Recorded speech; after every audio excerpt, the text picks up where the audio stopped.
What's up, everyone? This is Jocelyn, your host for Talk Motion, and we have William or Evan, Brandon's cousin. Yeah. And Brandon's in the background, so you can hear his voice. Yeah, I'm the director for today.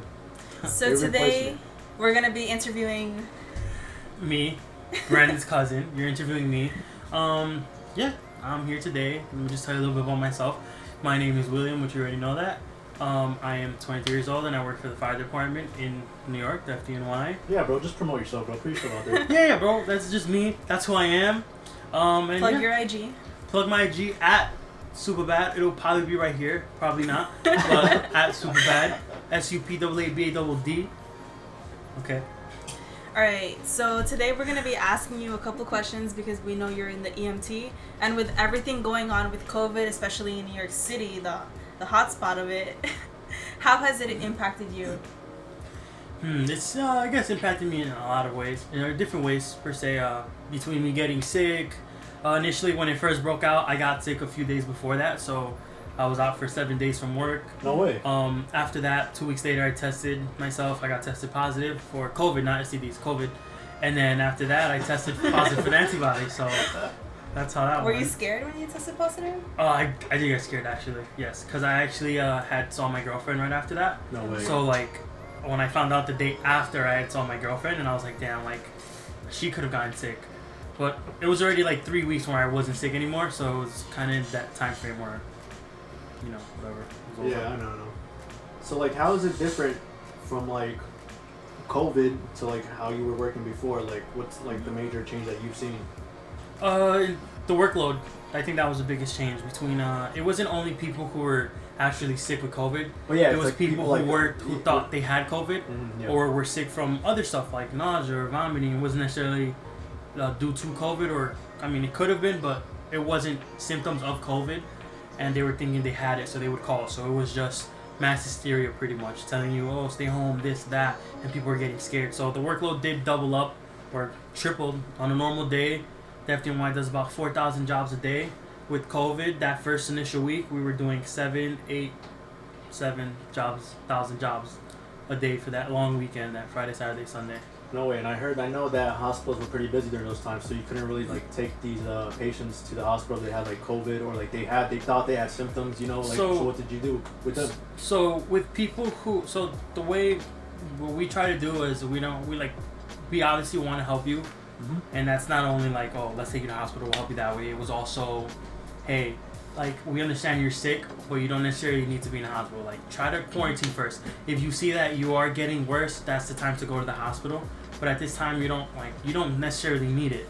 You know, you might have a fever, stay home. Yeah, because take Tylenol. Like, from what I hear, they can't do much, right? Like, it's all like you have to take vitamins and whatnot. Like, they don't really have like a cure for it. There's no vaccine for it. Mm-hmm.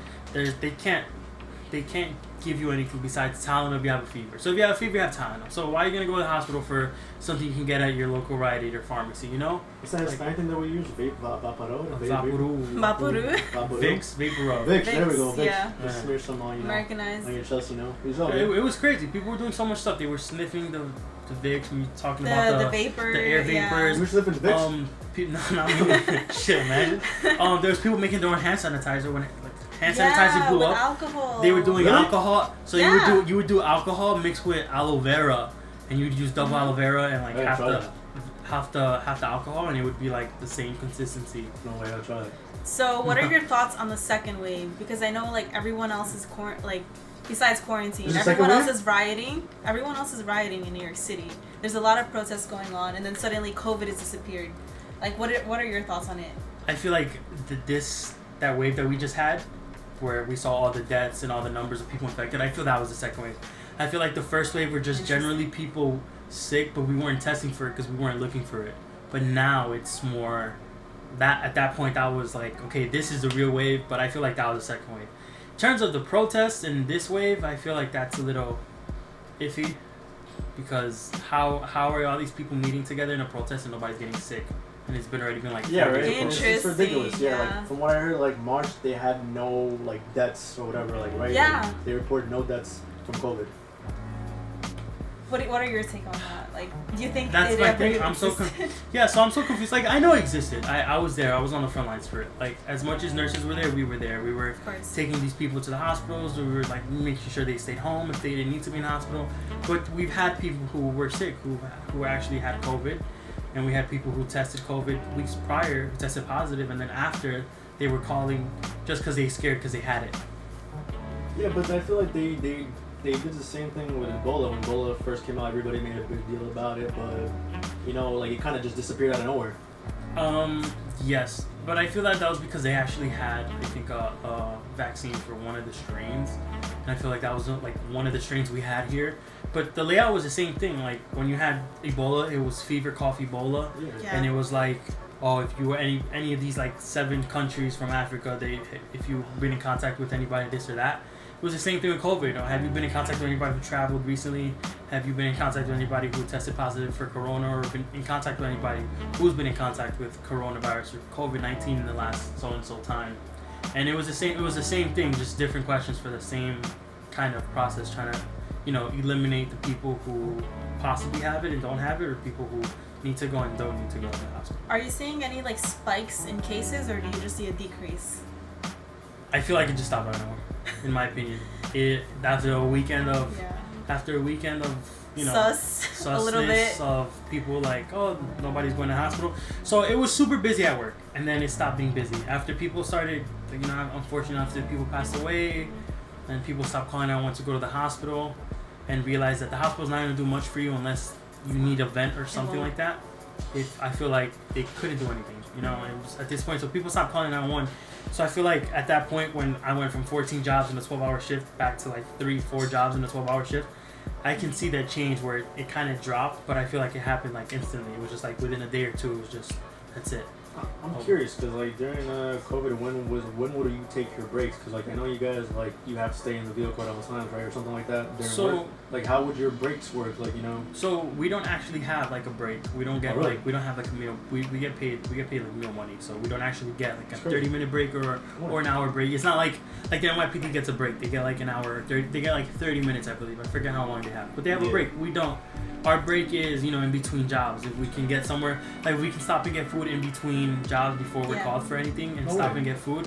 We'll get food on the street. If you bring food, you stop by the station or 7-Eleven to heat it up.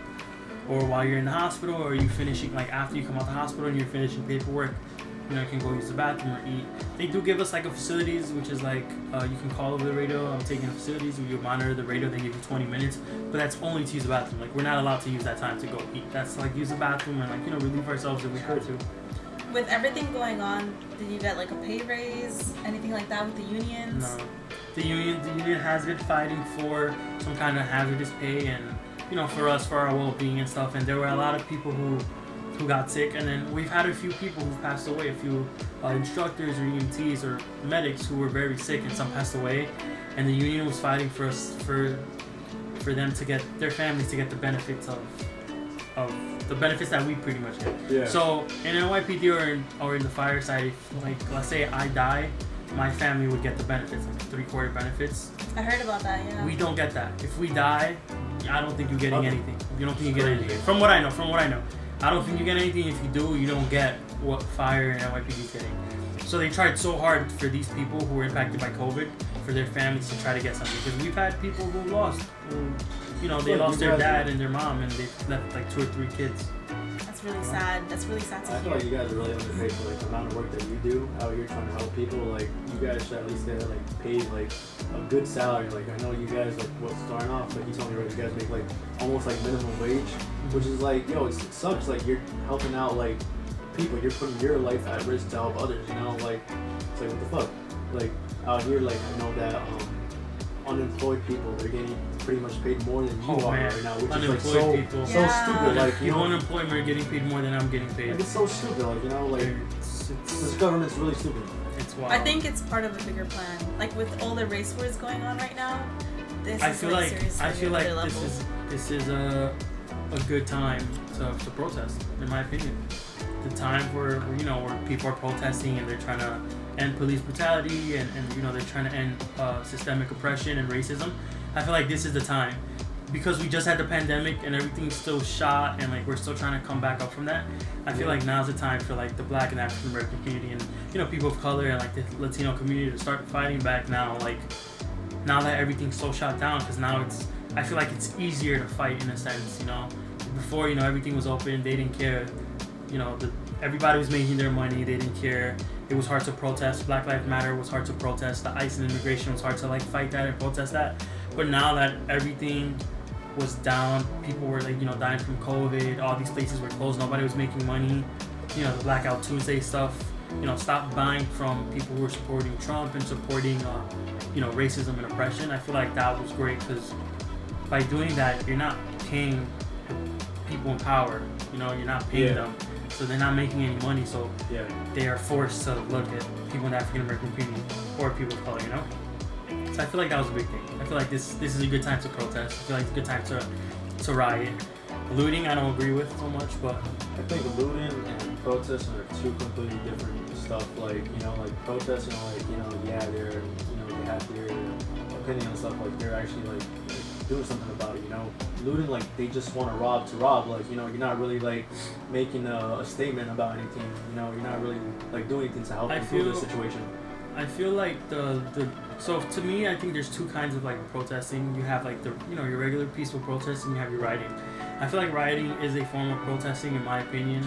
You have your peaceful protest. You sit down on one knee. You're quietly. You give a moment of silence. You walk around with whatever regular signs. And then I feel like the rioting is you're screaming, you're cursing at the situation. I'm not saying you're cursing at police, but you're cursing at the situation. Like, oh, like F this, why this, like, and police brutality, whatever. Like you're aggressive. There's a certain level of aggression. I feel like that part of rioting, I think that's good. That's like making you aware, like wake up, like this is real. And then the looting, I feel like has nothing to do with the protesting. Yeah, they're just taking advantage of what's going on, and I don't agree with that.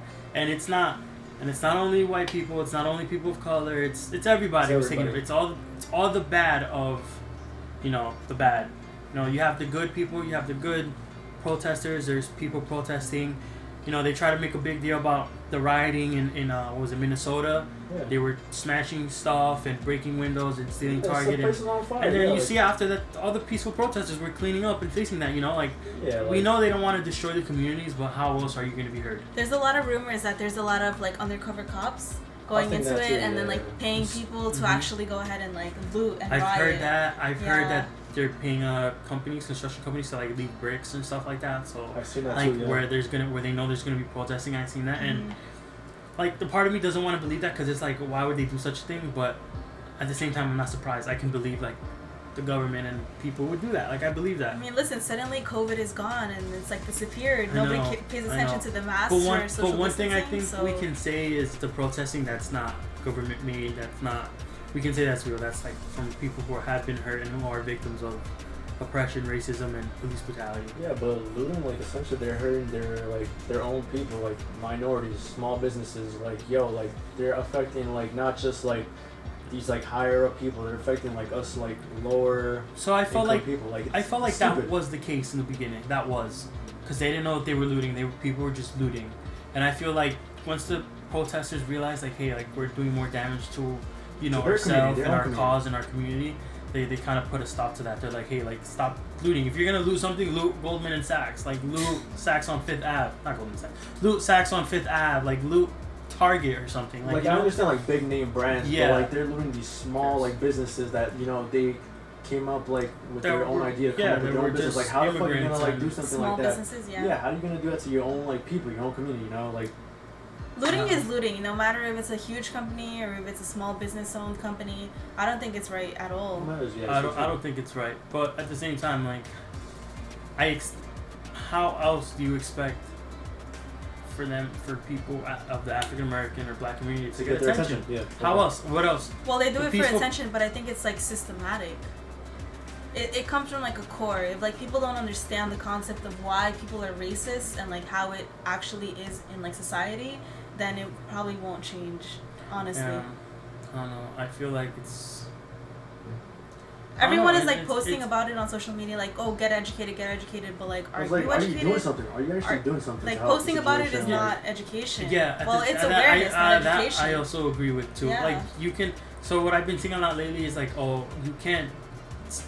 There was a trend going around where saying if you're not saying anything, unfriend me or friend you. Yeah, it's so stupid. Like, and it's no, like, that pissed me off. Like just because I don't have Yeah. the same views as looting as you. Like I understand the looting. I understand. Like yeah, it's a way. It's a way to get hurt. It's a big. It's a big. It's wrong, but it's also a way to get hurt because now you're doing something that they don't like, that they have to pay attention to. Mm-hmm. So I understand it. Do I agree with it? Not really. Do I understand it? Yes. It's working though. It worked, right? It got people's attention. It got Minnesota, the 4 cops arrested. The LAPD's taking $150 million from the LAPD. They're being defunded, I guess, per se. You know, it's working. You know, they know that they're not gonna stop until something's fixed or something's right. But how long will it keep working? And because it seems like every single week of 2020 or every month something is coming up. There's something new. Well, I feel like this is gonna. I feel like this is gonna be a while, and I think it should be. You know, you had your civil rights movements. Was one of the riots lasted 6 days. The LA riots, how long did that last? I don't know. I wasn't born, so I really don't know. I haven't looked into it, but you know, we need the attention. They need the attention. You know what's crazy? What I want to talk about, like the Simpsons. Let me get on that real quick before we end this podcast. Like, Simpsons predicted so much. Like, they predicted the coronavirus. They predicted this rioting and looting. How we can't have a cure for like COVID. But the Hornets. It's crazy. The Hornets. Yo, it's crazy how much they get somebody. Like, you think like this might be like a bigger picture in the background, like the government or somebody doing something like that we don't know about. And I truly believe it is. It's something like that we don't understand as like society, but I think like it's a plan. Somebody has the inside. Somebody has the inside scoop. Like, somebody on The Simpsons that writes the plays or writes everything has the inside scoop. They're good. They got the right man on the inside. I mean, not to get into like conspiracy theories, but there is people like governing, like on top of the government, like on top of Trump and everything. Like I don't know about the Illuminati. Trump's dead too. But even Anonymous was like has gone to the internet, has gone viral. That's crazy. I feel like that's wrong, but that's good. They're exposing people that need to be exposed. They exposed the COVID-19 even before everything going on. But thank you guys for tuning in, and we hope to see you on the next episode. That's all we have for today. Please like, share, and subscribe. If you have anything you want to talk about on the podcast, let us know in the comments. But other than that, thanks guys for watching. You know, like, share, and subscribe, and we out. Yeah.